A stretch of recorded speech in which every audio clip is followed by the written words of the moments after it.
السلام عليكم ومرحبا بكم معايا في قناة عالم باتول. اليوم ان شاء الله غادي نشارك معكم شباكية الحليب او بوشنيخة، المعسلة المفضلة عندي اللي مستحيل نستغنى عليها في الشهر رمضان. كتجي هشيشة كتذوب في اليد قبل الفم بطريقة سهلة وبمقادير اللي متواجدين في كل بيت، وكتجينا شاربة العسل. فبقاو معايا حتى الاخير باش تعرفوا على المقادير وطريقة التحضير.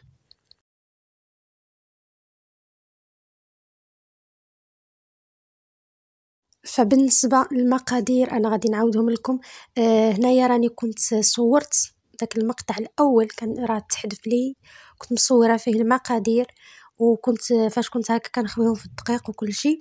فداك المقطع هذاك دابا من جيت نمونطي فما كنلقاش تحذف ليا المقطع الاول، فغادي نعاود نقولهم لكم. بالنسبة للمقادير درت هنايا كيلو ديال الدقيق، وزدت عليه نص كاس ديال الخل، وزدت عليهم 2 كيسان ديال الزبده مذوبه بالنسبه للعبار العبار ديال العنبه كيف ديما، وزدت عليهم معلقه كبيره ديال القرفه، معلقه كبيره ديال النافع وحبه حلاوه اللي كانوا مطحونين مزيان ومغربلين في الغربال الرقيق، كيس ديال خميره الحلوى فيه 7 غرام، ودرت بيضه وحده كامله. صافي من بعد درتهم هنا وبديت هكا كندير بيديا حتى كندخل ديك الزبده ودوك الزرارع في الدقيق ديالي. الدقيق كيف العاده يكون من نوعيه جيده، وقبل ما كنخدموا به كنغربلوه. انايا بوشنيخه ما درتش فيها زنجلان وما درتش فيها مزر، كيف ما شفتوا عجنتها غير بالنافع والزبده، وكثرت الخل درت نص كاس باش هكذا جات هشيشه بزاف. صافي هنايا كندخل هذوك القوام كندخلو في الدقيق مزيان.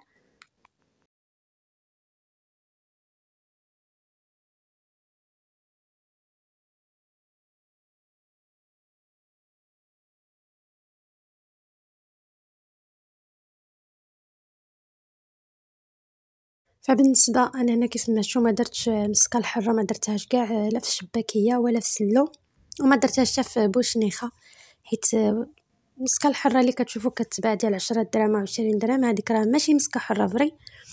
فانا من سقت الخبار صافي من تما ما بقيتش نهائيا كنستعملها، حيت المسكه الحره الفري قليل فين غادي تلقايها، وكتكون غاليه وقليل فين غادي نلقاوها. داكشي علاش باش انا صافي ما بقيتش كناخذ هذيك المسكه هذيك. صافي هنايا من بعد بديت كنخوي الحليب اللي يكون عادي ما دفيتو ما والو، انا كنخويه وكنجمع هكذا العجينه بيديا. بالنسبه للحليب راني خويت 2 ديال الكيسان ونص، فما ما تخويوهمش دقه واحده، عينكم ميزانكم كتخويو وكتجمعوا بيديكم باش العجينه ما تجيش رطبه، العجينه راه خاصها تجينا قاصحه.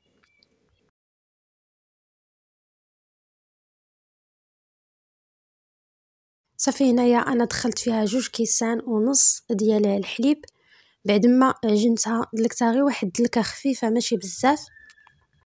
وهنايا صافي غادي ندوز باش غنقطعها، فانا هنا ما خليتهاش ارتاحت، غير جمعتها صافي بديت هكا كنقطعها.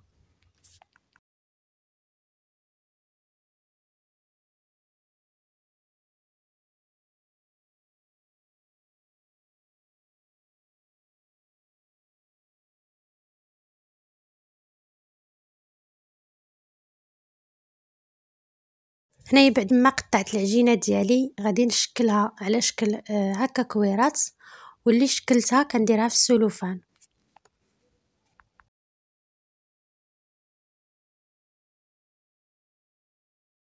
هنا من كنديروا العجينه ديالنا في السلوفان راه كتزيد تدلك راسها، حيت من كنكونوا هكا في الاول كيف ما شفتوا العجينه كتكون قاصحه، كنديروها في السلوفانه ولا في بلاستيكه، من كنبداو كنطلقوا كتطلق معنا بكل سهوله، كتكون تطلقات في السلوفان.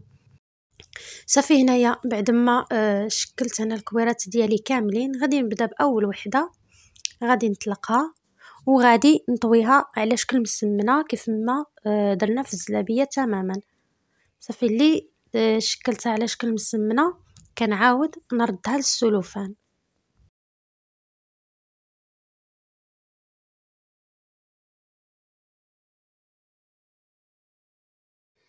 هنايا من كنكونو كنشكلو فما كنرشوش بالدقيق نهائيا، كتكون العجينة قاصحة ما يحتاجش انك ترشي الدقيق وما كتلصقش، يعني في الاول راه كتكون ما كتلصقش. صافي غادي نكملهم كاملين دوك الكرات اللي عندي بنفس الطريقة.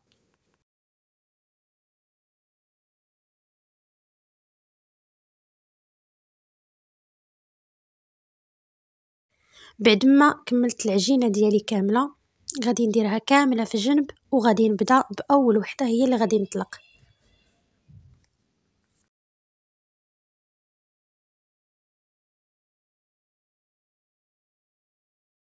هنايا غادي نطلقها، طلقتها في الاول بالدلاك، انا كنحذف من الفيديو باش ما كنبغيش انا الفيديوهات ديالي يجيو طوال بزاف، داكشي علاش كنحذف بزاف وكنختصر.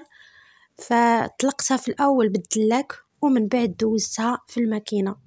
فالعجينه ديالي راها كانت من بعد ما دوزتها في الماكينه درتها رقيقه،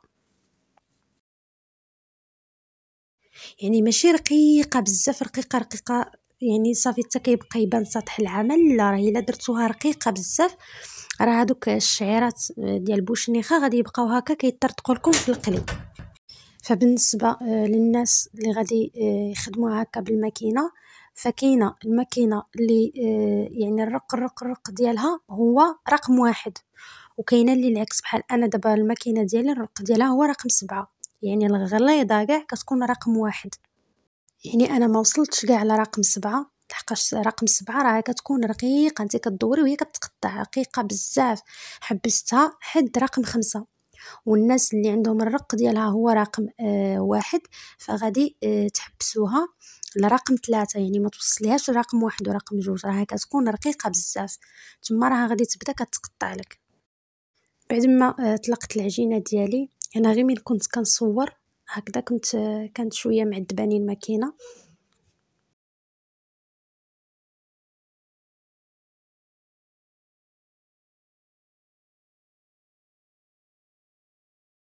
صافي من بعد ما قطعت كيف ما شفتوا العجينة ديالي، كان بدي هكا كان عبارة عن غير عيني ميزاني، وكنضغطو مزيان مزيان، ضغطوا عليها مزيان باش ما تحلكمش في القلي. فيها الخميرة، ومن غديروها في المقلة غادي تخمر وتحل، فضغطوا عليها مزيان مزيان باش ما تحلش.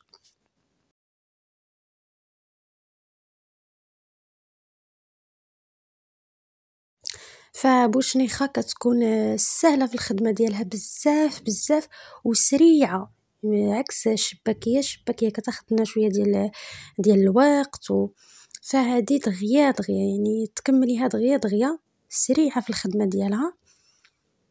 صافي وكنبقى هكا كنقطع بواحد السكين، وكنزيد راني من كنقطع كنولي نعاود ندور على كل وحدة بوحدها وكنضغط عليها من الجناب مزيان مزيان.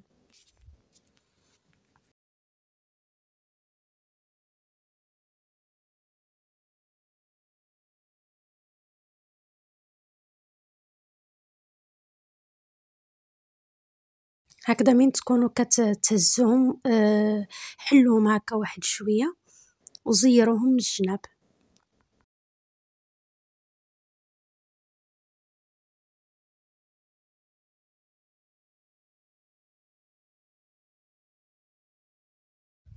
صافي انا غادي نبقى مستمرة حتى غادي نكمل العجينة اللي عندي كاملة حتى هي بنفس الطريقة.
بعد ما كملت العجينه ديالي كامله درتهم في لاطات وبديت كنقلي. هنا بديت باول لاطه اللي كنت عمرت. الزيت هنايا خصها تغطي لنا بوشنيخه، درتها اللي سخنتها من قبل، وهنا راني منقصه عليهم البوطه. بالنسبه للعسل انا درت 2 ديال الكاسرونات باش كل قليه تاخذ حقها هكا في العسل مزيان، تشربوا لنا مزيان. فقبل ما كان نديروها في العسل كتكونوا مدفيين واحد شويه، كنسخنوه. ما تحطوش في بوشنيخه ديالكم في العسل ثقيل، راه غادي يتهرس لكم كامله. صافي هنايا من درتها في المقله كيف ما شفتوا في الاول ما كنخربوش فيها نهائيا، كنخليوها حتى كتشد في راسها وحتى كتحمر لنا من التحت، عاد كنبديو كنقلبوا وغير بلاتي. كيف ما قلت لكم هي راه دغيا دغيا كتهرس. هنايا بعد ما تحمرت لي من جوج جهات صافي كنبقى هكذا كنهزها وغير بلاتي وغادي نديرها في العسل.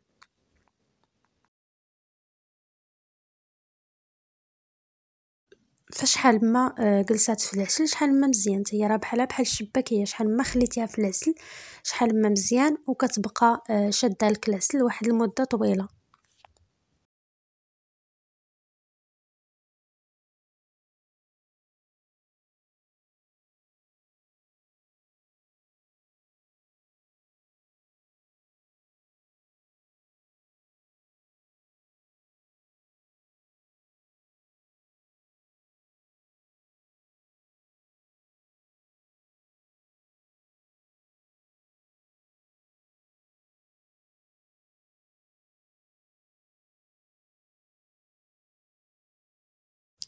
وهذا هو الشكل النهائي ديال بوشنيخه ديالنا. صراحه جات رائعه. هنا غير الاضاءه كانت شويه ناقصه حيت كانت العشيه، ما بديتهاش انا في الصباح، ما درتها حتى العشيه، وما جيت فين نكمل هكذا القلي وكل شيء كان طاح الظلام، داكشي باش كتبان لكم الاضاءه شويه ناقصه. فراها جات رائعه، جات لذيذه بزاف وهشيشه. انا غنهرس معكم وحده تشوفوها. كنتمنى الفيديو اليوم ينال الاعجاب ديالكم. الى عجبكم الفيديو كيف العاده ما تنساوش ديروا له لايك وتشتركوا في القناه، تفعلوا الجرس باش يوصلكم كاع الجديد ديالي. وبسلامه عليكم.